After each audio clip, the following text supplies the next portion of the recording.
And now may the words of my mouth and the meditations of our hearts be acceptable in thy sight, O Lord, our strength and our Redeemer. Amen.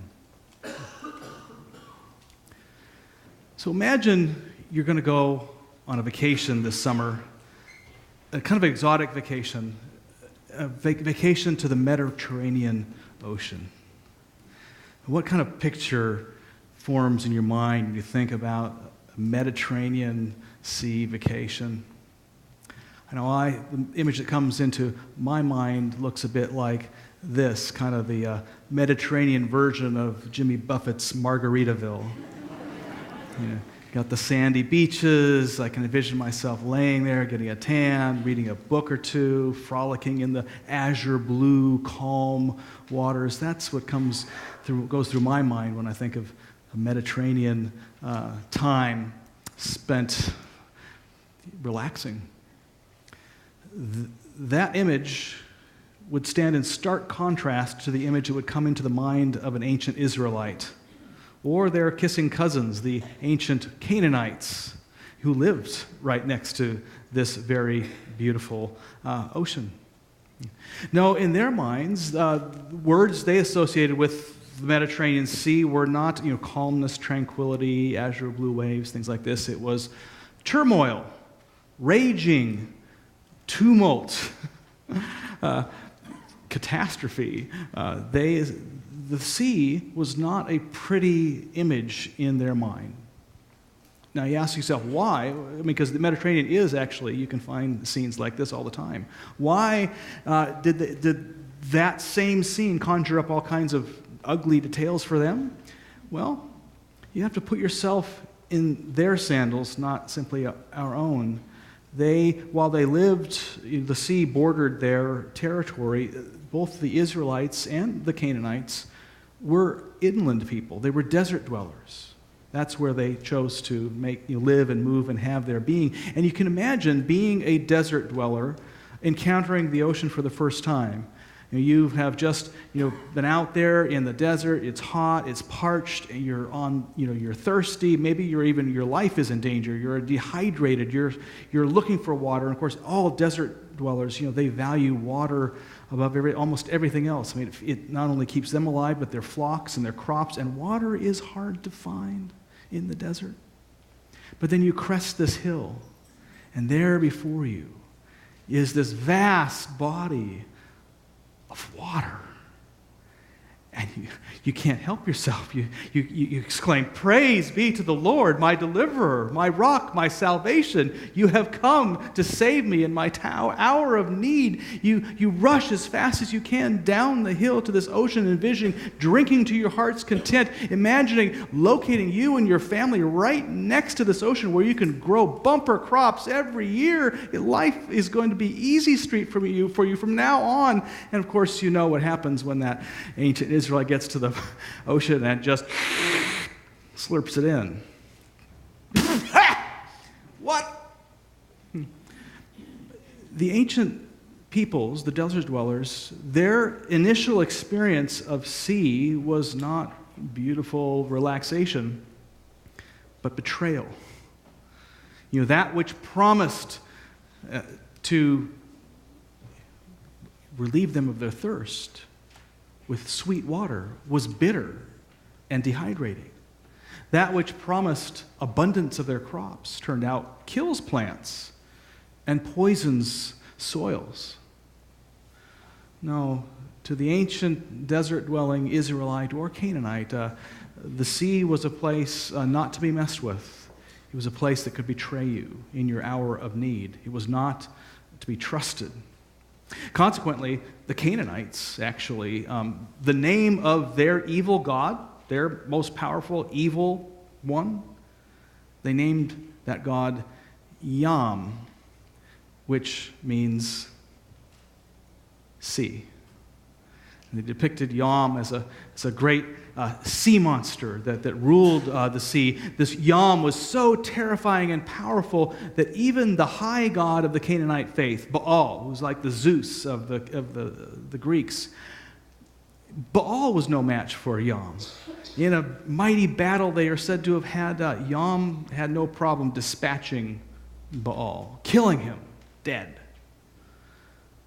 Baal, it literally means Lord.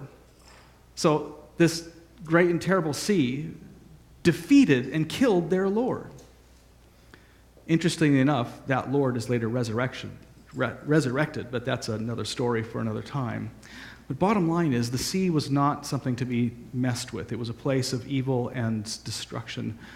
The Israelites then harbored similar feelings toward the sea. They were similarly terrified of it. And we hear in the Psalms, the calls to protect ourselves from, to God to protect us from the storm and raging, the tumult of the seas. And yet, the Israelite conception of sea was not that it was evil. In fact, as terrified as they were, they thought it was good. That the sea was a place of potential blessing. Why would they have the same experience of the sea and one see one thing as evil and only leading to disaster, and another group of people sees something of goodness and blessing? Well, it's because, in contrast to the Canaanites, the Hebrew people believed that their God was over the sea, that there was a power greater than the sea. Therefore, they felt that if God was the creator of the sea, it must contain blessing. There must be blessing to be found, and even when you could not see blessing. And so we have in Genesis the sense of blessing coming from the sea, even creativity coming to the sea, even though the basic Hebrew was terrified of the sea. Now, this may seem just like a bunch of semantic details about two peoples who lived long ago that have nothing to do with your life or mine, but consider the ancient peoples, the Hebrews, and also the Celts, who we've been has been the Celtic Christianity being their sub-theme, has, during the series, both these people really looked at creation as being a theophany of God, meaning God's self-manifestation, self-revelation in the world. In other words, you can look at creation and see not just a tree or an ocean or creatures of the ocean, but those very things were meant to show us something about who God is and what God is like, and also show us something about our relationship with God, how we basically relate to the Spirit of the living God. Therefore, when you talk about the sea and its tumult and so forth, there's more to the story than meets the eye. Consider, for instance, your own setting in life. Consider what is causing tumult and turmoil in your life these days. Considering what you are up against right now that threatens to undo you. Consider those places in your life where you are faced against a power that is far greater than yourself. If you face those situations like a Canaanite, then perhaps that which threatens to undo you is all you will see, because there is nothing higher than your situation. But if you will face that situation like an Israelite, you understand that there is a power even higher than that which is afflicting you right now. And that tends to make all the difference. One person faces the challenge and sees only the potential for destruction. Another person faces the challenge and sees equally the potential for destruction, considers it equally, themselves equally afraid of that, and yet also sees presence. And because that person sees presence, that person sees possibility and potential. That's the difference between living as a Canaanite and living as an Israelite. Is there a power higher than that which is confronting you?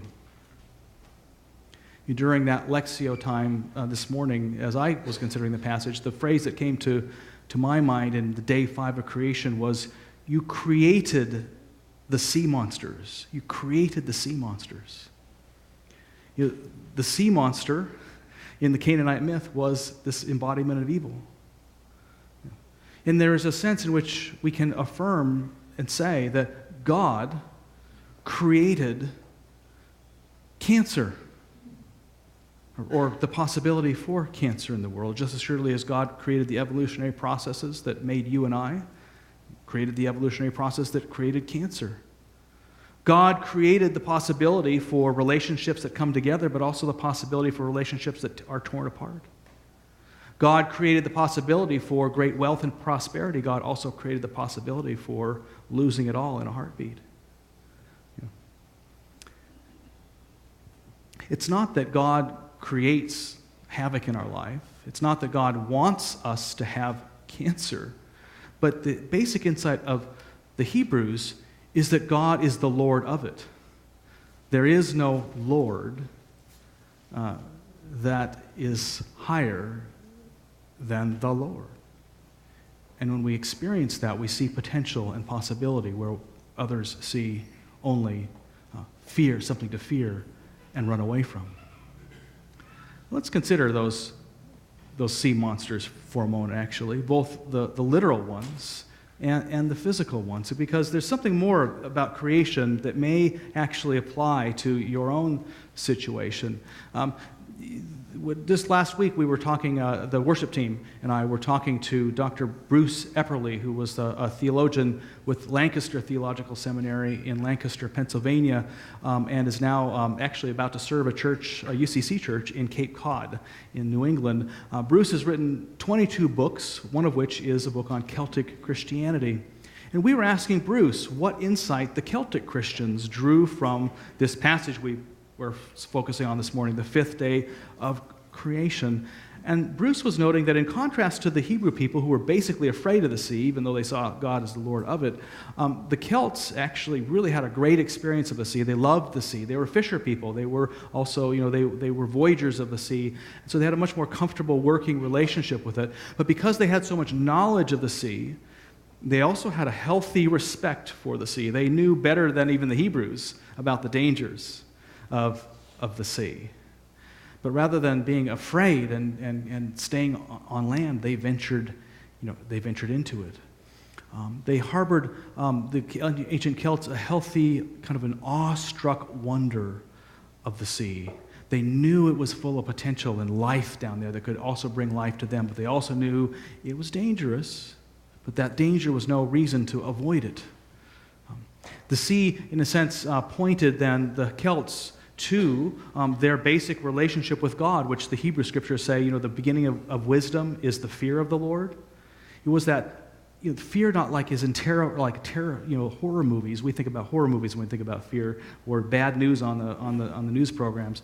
The Celts considered fear of the Lord. It's that awestruck wonder, that reverence. It knows that it's a little dangerous, but also worth interacting with. It's kind of like that film or the book, The Chronicles of Narnia. You ever see that or read those books? The great God, our God is depicted as Aslan, the lion. And at one point, one of the heroes of the story asks Mr. Beaver, is he safe? And Mr. Beaver laughs and says, oh, of course he's not safe, but he is good. That's the deep wisdom of the Hebrew people. That's the deep wisdom of the sea and our interaction with it. A couple months ago, we had an expert on the seas here who further kind of lended nuance to that and the wisdom to be drawn from the seas and also from our own struggles. Her name was Katie Payne. She is an acoustic biologist. An acoustic biologist is someone who studies the sounds of animals. And way back in 1963, Katie Payne was interested in whales and what sounds they may make. Very little was known about whales in 1963. But in her research, she came across a Navy engineer who she visited, she and her husband, in Bermuda. This Navy engineer had been in charge of recording sounds underneath the ocean, listening for explosions, because they were testing torpedoes and other things down there. So his whole job was to record the sounds of the ocean. Well, Little did the Navy know, but this engineer was hearing a lot more than explosions under those waters. The engineer was hearing sounds like this.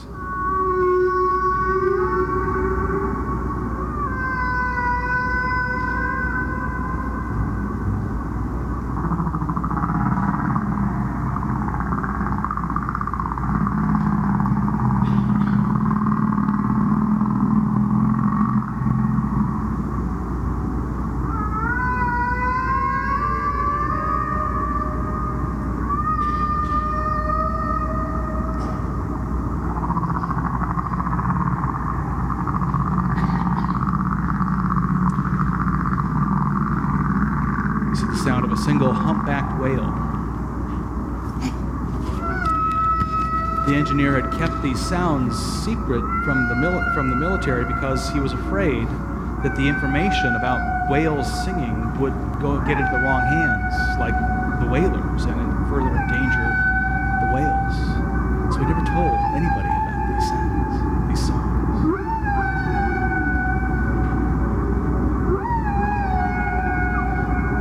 He had 10 years of recordings of whale songs secretly stashed away. And while these may sound like disconnected sounds, like kind of random sounds, that's only because we don't have ears to hear the sounds. This actually is about a 4-minute song that this whale can repeat because the whale has set it to memory, exactly to memory. And this whale is not the only whale that can sing this song. In fact, the entire pod of whales down in the Bermuda area were singing this exact song. If you were to score it out, it looks like this. It's got codas and repeats and so forth. And all the whales were singing this song. Well, she took the engineer entrusted Katie with these recordings, saying, I don't have any use for these, but go, if you'll take them, maybe you can save the whales.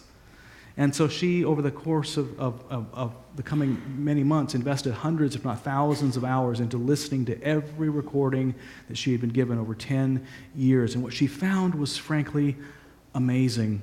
Not only did the whales sing, these amazingly developed pieces, but over time they innovated on the pieces. They actually swapped out verses and put in other ones over the period of a couple months. Then they would leave the area and they would come back a year later, and you could still recognize the basic line of the song, but they had been doing a lot of innovating in the process, and all of them were singing this newfangled song to each other. Why does a whale do this? Evolutionary biologists don't have a clue. The best idea that we can come up with is that, the evolutionary reason is because female humpback whales, they like innovation. But is it really all about survival when a whale begins to sing in this way? Or is it also about play, about joy? Expressing it in community with each other. If you're not convinced that whales play, just check out these humpback whales. What are they doing here? Not playing. They think they're birds? Speaking of birds, there are, the passage this morning spoke about the great sea monsters and the swarms on the sea. They also talked about the swarms of animals in the air, too. If those of you who are birding experts, what bird do you think is making these sounds?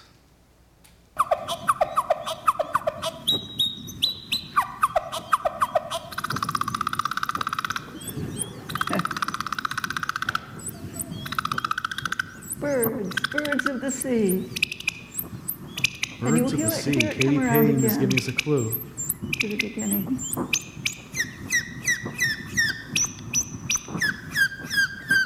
That's the bottom line. It's actually not a bird at all. It's a whale. The recording has been sped up.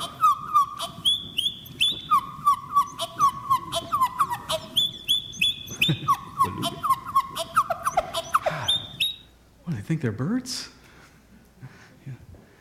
It's amazing when you play, the feelings you experience. Sometimes you feel like you can fly.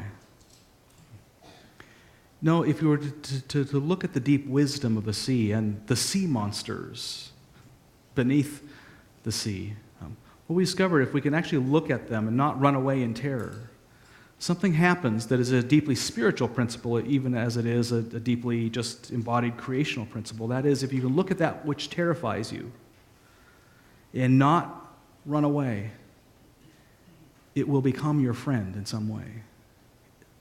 It reveals more to its situation than met the eye. If you can look at what terrifies you straight in the eye and realize there is a Lord of your situation that is higher than the situation you are facing, you can find power and possibility within it that had been unseen when you were afraid and simply looking at your fear.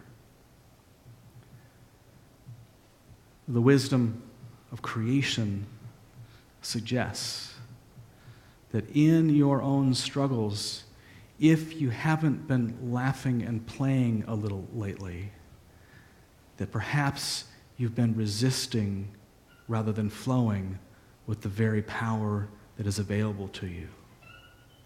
And while we can't just simply look at the terror and always feel lighthearted within it, there is a basic sense that, in the last month, if you haven't been deeply playful, you really should examine your life and your response to life and your relationship with Spirit. Because the Spirit of the living God is Lord of your situation. The Spirit of the living God invites you to play even within terror. This notion, as strange as it seems, comes together in this ritual that was initiated 2,000 years ago by the one who our gospel said not only lived next to the sea, but walked upon it and stilled it. And not only walked upon it and stilled it, but invited us to come out and walk too. Looking at the terror of the seas, the brokenness of betrayal, the sheddedness of blood. Jesus saying, "Do not fear. Come." Step out into the chaos and play and dance upon the stormy sea. By eating this bread and drinking this cup, we remember Christ's death. We celebrate Christ's resurrection. And we know, you came a little bit early on those balls, but that's okay. But we come to know that God, okay. We come to know that sometimes all hell can break loose. And the presence of God is very fully with us nonetheless. These are the gifts of God for the people of God, reminding us not only who we are, but whose we are. We are an open and affirming family of faith, welcoming all to join with me to God's table of love and acceptance. We are diverse, yet united by Christ's example. We care for one another, we support one another, and challenge one another to become all that God creates us to be. We work together to nurture our community and to promote peace of justice in our conflicted world. Amen. The gifts of God for the people of God. I invite our servers to prepare the feast.